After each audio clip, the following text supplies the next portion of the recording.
BVoc. എന്താണ് B Voc? Bachelor of vocation. എന്താണൊരു ordinary ബികോമിൽ നിന്നും ബിവോക്ക് വ്യത്യസ്തമാകുന്നത്? ബിവോക്ക് പഠിക്കുന്ന സ്റ്റുഡൻസിന് ഒരു അഡീഷണൽ വൊക്കേഷണൽ സ്കിൽസും പ്രാക്ടിക്കൽ ട്രെയിനിങ്ങും കൊടുക്കുന്ന രീതിയിലുള്ള ഒരു സിലബസാണ് ബിവോക്ക് കോഴ്സസിനുള്ളത്. ബിവോക്ക് കോഴ്സസിൻ്റെ 60% വെയിറ്റേജ് വരുന്നത് പ്രാക്ടിക്കൽ നോളജിനും, അതുപോലെ ബാക്കിയുള്ള 40% മാത്രമാണ് തിയറിറ്റിക്കൽ നോളജിനും ഉള്ളത്. പല രീതിയിലുള്ള പല സ്ട്രീംസിൽ നമുക്ക് ബിവോക്ക് കോഴ്സുകളുണ്ട്. BVoc in radiology, BVoc in hospitality, hotel management, health care, BVoc in accounting and business. ഇതിന് ലക്ഷ്യം പ്രൊവൈഡ് ചെയ്യുന്നത് ബിവോക്ക് ഇൻ അക്കൗണ്ടിങ് ആൻഡ് ബിസിനസ്സാണ്. BVoc in accounting and business ചെയ്യുന്ന സ്റ്റുഡൻസിന് ACCയുടെ 9 പേപ്പറുകളാണ് എക്സംഷൻ കിട്ടുക. അതായത് ടോട്ടൽ 13 പേപ്പറുള്ള ACCയിൽ 9 പേപ്പറുകൾ സ്റ്റുഡൻസിന് എക്സംഷൻ ആയിട്ട് അവിടെ കിട്ടുവാണ്. ലക്ഷ്യ ബിവോക്ക് പ്രൊവൈഡ് ചെയ്യുന്നത് UGC അപ്രൂവ്ഡ് ആയിട്ടുള്ള NAC A++ ഗ്രേഡഡ് ആയിട്ടുള്ള ഒരു യൂണിവേഴ്സിറ്റിയിൽ നിന്നാണ്. ഒരു ഓർഡിനറി ബികോമിന് നമുക്കൊരു 132 ക്രെഡിറ്റ് പോയിന്റ്സ് കിട്ടുന്ന സമയത്ത് ബിവോക്ക് പഠിക്കുന്ന സ്റ്റുഡൻസിന് കിട്ടുന്നത് 180 ക്രെഡിറ്റ് പോയിന്റ്സ് ആണ്. അപ്പോൾ നിങ്ങൾ ചോദിക്കും, എന്താണ് ക്രെഡിറ്റ് പോയിന്റ്സ്? എവിടെയാണ് നമുക്ക് ക്രെഡിറ്റ് പോയിന്റ്സിൻ്റെ ഒരു ഇമ്പോർട്ടൻസ് അല്ലെങ്കിൽ ഒരു ആവശ്യം കൂടുതൽ വരിക? അതായത് ഒരു സ്റ്റുഡൻറ്റ് നമ്മളൊരു ഡിഗ്രി കോഴ്സ് കഴിഞ്ഞ് ഹയർ സ്റ്റഡീസിന് പോകുന്ന സമയത്ത്, അല്ലെങ്കിൽ ഒരു പുറം രാജ്യത്തേക്ക് മൈഗ്രേറ്റ് ചെയ്യുന്ന സമയങ്ങളിലൊക്കെയാണ് നമുക്ക് കൂടുതലും ഈ ക്രെഡിറ്റ് പോയിന്റ്സിൻ്റെ ഒരു ആവശ്യം വരിക. ക്രെഡിറ്റ് പോയിന്റ്സ് എന്ന് പറഞ്ഞാൽ ബേസിക്കലി ലേണിംഗ് അവേഴ്സ് ആണ്. അപ്പോൾ ഒരു നോർമൽ ബികോമിനേക്കാളും കൂടുതൽ ക്രെഡിറ്റ് പോയിന്റ്സ് ബിവോക്കിന് കിട്ടുന്നതിൻ്റെ ഏറ്റവും പ്രധാനപ്പെട്ട കാരണം നമ്മുടെ ബിവോക്കിനകത്ത് NSDC നാഷണൽ സ്കിൽ ഡെവലപ്മെൻറ്റ് കോർപ്പറേഷൻ്റെ ക്വാളിഫിക്കേഷൻ പാക്സ് ഓരോ സെമസ്റ്റേഴ്സിനും ഇൻക്ലൂഡഡ് ആണ്. അപ്പോൾ ബിവോക്കിൻ്റെ സിലബസിനകത്ത് ഏറ്റവും കൂടുതൽ വെയിറ്റേജ് വരുന്നതും ഈ NSDCയുടെ ക്വാളിഫിക്കേഷൻ പാക്സ് ആണ്. ഞാൻ നേരത്തെ പറഞ്ഞ പോലെ ഒരു ഓർഡിനറി ബികോമിൽ നിന്ന് ഈ ബിവോക്കിനെ, അതായത് ബിവോക്കിൻ അക്കൗണ്ടിങ് ആൻഡ് ബിസിനസ്സിനെ ഏറ്റവും കൂടുതൽ വ്യത്യസ്തമാക്കുന്നതും ഈ നാഷണൽ സ്കിൽ ഡെവലപ്മെൻറ്റ് കോർപ്പറേഷൻ്റെ ക്വാളിഫിക്കേഷൻ ബാക്കാണ്. ഫോർ എക്സാമ്പിൾ, ഇപ്പോൾ നമ്മുടെ ഫസ്റ്റ് സെമസ്റ്ററിൽ നമ്മൾ പഠിക്കുന്ന NSDCയുടെ ക്വാളിഫിക്കേഷൻ ബാക്കാണ് business correspondent and business facilitator.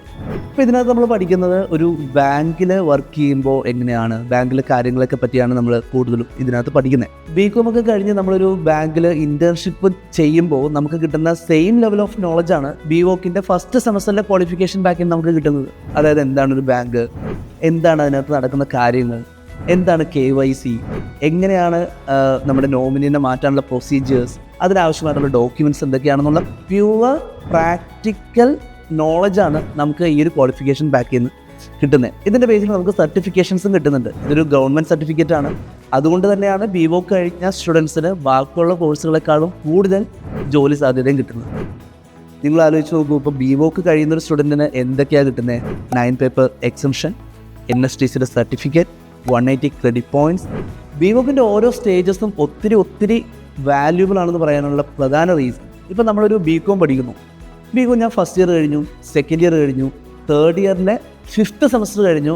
6th semester പഠിച്ചുകൊണ്ടിരിക്കുന്ന സമയത്ത് എനിക്ക് ചിലപ്പോൾ എന്തെങ്കിലും ഹെൽത്ത് ഇഷ്യൂസും ഉണ്ടോ, അല്ലെങ്കിൽ ഫൈനാൻഷ്യൽ ഇഷ്യൂസും ഉണ്ടോ, എനിക്ക് ആ കോഴ്സ് കംപ്ലീറ്റ് ചെയ്യാൻ പറ്റില്ല എന്ന് വിചാരിക്കുക. അപ്പോൾ ഞാൻ ചോദിക്കുകയാണെങ്കിൽ നിൻ്റെ ലാസ്റ്റ് ഹയസ്റ്റ് ക്വാളിഫിക്കേഷൻ എന്താണെന്ന് ചോദിച്ചാൽ നമ്മൾ പറയും +2 അല്ലേ. കാര്യം നമുക്ക് ഡിഗ്രി കംപ്ലീറ്റ് ആക്കാൻ പറ്റിയിട്ടില്ല. നേരെ മറിച്ച് ഞാൻ ബിവോക്ക് പഠിക്കുന്ന ഒരു സ്റ്റുഡൻ്റ് ആണെങ്കിൽ, ഞാൻ ഫസ്റ്റ് ഇയർ കംപ്ലീറ്റ് ചെയ്തിട്ട് എനിക്ക് ആ കോഴ്സ് ഡ്രോപ്പ് ചെയ്യേണ്ട ഒരു അവസ്ഥ വന്നാൽ, ഞാൻ അവിടെ ജസ്റ്റ് ഒരു +2 കാരനല്ല. കാര്യം ഫസ്റ്റ് ഇയർ കഴിഞ്ഞാൽ ഞാൻ ആ കോഴ്സ് ഡ്രോപ്പ് ചെയ്യുവാണെങ്കിൽ എനിക്ക് diploma in accounting and business എന്ന് പറഞ്ഞൊരു ഡിപ്ലോമ കിട്ടുവാണ്. ഇനി അതല്ല, ഞാൻ സെക്കൻഡ് ഇയർ കഴിയുമ്പോഴാണ് ഞാനത് ഡ്രോപ്പ് ചെയ്യുന്നതെങ്കിൽ എനിക്കവിടെ advanced diploma in accounting and business എന്ന് പറഞ്ഞൊരു അഡ്വാൻസ്ഡ് ഡിപ്ലോമ കിട്ടുവാണ്. പിന്നെ കുറേ കുട്ടികൾക്ക് വരുന്ന മറ്റൊരു ഡൗട്ടാണ്, കാര്യം ബിവോക്കിൽ വരുന്ന കൂടുതൽ സ്റ്റുഡൻസും ജസ്റ്റ് ഒരു ഡിഗ്രിക്ക് പുറമെ അവർ ആഗ്രഹിക്കുന്നത് ACCയെ കംപ്ലീറ്റ് ചെയ്യുക എന്നുള്ളതാണ്. അപ്പോൾ സ്റ്റുഡൻസിനും പാരൻസിനും ഒരേപോലെ വരുന്നൊരു ഡൗട്ടാണ്, ഈ 9 പേപ്പർ എക്സംഷൻ കഴിഞ്ഞ് P-level പഠിച്ചാൽ P-level എനിക്ക് നന്നായിട്ട് പെർഫോം ചെയ്യാൻ പറ്റുമോ? ഇനി അതല്ല, ഒരു 9 എല്ലാ പേപ്പറും പഠിച്ച് ACCയെ പാസ്സാവുന്ന ഒരു സ്റ്റുഡൻറ്റും 9 പേപ്പർ എക്സംഷൻ കഴിഞ്ഞിട്ട് ACCയെ പാസ്സാവുന്ന ഒരു സ്റ്റുഡൻറ്റിൻ്റെയും ജോലി സാധ്യതകൾക്ക് വ്യത്യാസം വരുമോ? ഈ 2 ക്വസ്റ്റ്യൻ. ഫസ്റ്റ് ക്വസ്റ്റ്യൻ, എക്സംഷൻ തൊട്ട് വന്നാൽ ACCയെ P-level പേപ്പേഴ്സ് എഴുതുമ്പോൾ അത് നമുക്ക് അഫക്റ്റ് ആവുമോ? Answer is yes. കാരണം എക്സംഷൻ കഴിഞ്ഞ് വരുന്ന കുട്ടികൾ P-level പേപ്പേഴ്സ് ചെയ്യുമ്പോൾ SBR പോലുള്ള പേപ്പേഴ്സിലൊക്കെ സ്ട്രഗിൾ ചെയ്യുന്നത് നമ്മൾ കാണാറുണ്ട്. കാരണം നമ്മുടെ skill level papers, knowledge level പേപ്പറൊക്കെ ആയ FA, FR പോലുള്ള പേപ്പേഴ്സിൻ്റെ നോളജ് ഒരു SBR പഠിക്കുന്ന സ്റ്റുഡൻറ്റിന് മസ്റ്റായിട്ട് ആവശ്യമുണ്ട്. അപ്പോൾ ഇത് പഠിക്കാതെ എക്സംഷൻ തൊട്ട് വന്ന കുട്ടികൾ ഇത് P-level ഡയറക്റ്റ് ചെയ്യുമ്പോൾ ഈ ബേസിക് നോളജ് ഇല്ലാത്തത് കൊണ്ട് തന്നെ കുട്ടികൾ അവിടെ സ്ട്രഗിൾ ചെയ്യാറുണ്ട്. അതുകൊണ്ട് തന്നെയാണ് ബാക്കി നോർമൽ എക്സംഷൻ കിട്ടുന്ന കോഴ്സുകളിൽ നിന്നും ബിവോക്ക് പ്ലസ് ACCയെ വ്യത്യസ്തമാകുന്നത്.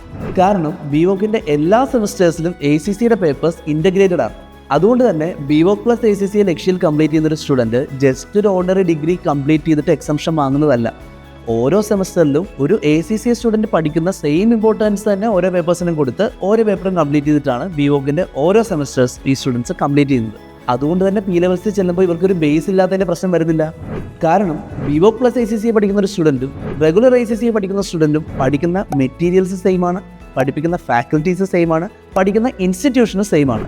ആകെയുള്ളൊരു വ്യത്യാസം BVOC പ്ലസ് ACCA പഠിക്കുന്ന സ്റ്റുഡൻസ് ആദ്യത്തെ 9 പേപ്പറിന് ACCA എക്സാംസ് എഴുതുന്നതിന് പകരം കുറച്ചുകൂടി ഈസി ആയിട്ട് ക്രാക്ക് ചെയ്യാൻ പറ്റുന്ന യൂണിവേഴ്സിറ്റി എക്സാം എഴുതുന്നു എന്നുള്ളത് മാത്രമാണ്. 2020 ലക്ഷ്യ BVOC സ്റ്റാർട്ട് ചെയ്തത്. ഇന്ന് ഒത്തിരി കുട്ടികൾ BVOC കംപ്ലീറ്റ് ചെയ്തിട്ട് P-levels ക്ലിയർ ചെയ്യുന്നുണ്ട്. അതുപോലെ ഒത്തിരി സ്റ്റുഡൻസ് BVOC കംപ്ലീറ്റ് ചെയ്ത് ACCA അഫിലിയേറ്റ്സ് ആയിട്ട് ഒത്തിരി മൾട്ടിനാഷണൽ കമ്പനീസിൽ നിന്ന് വർക്ക് ചെയ്യുന്നുണ്ട്.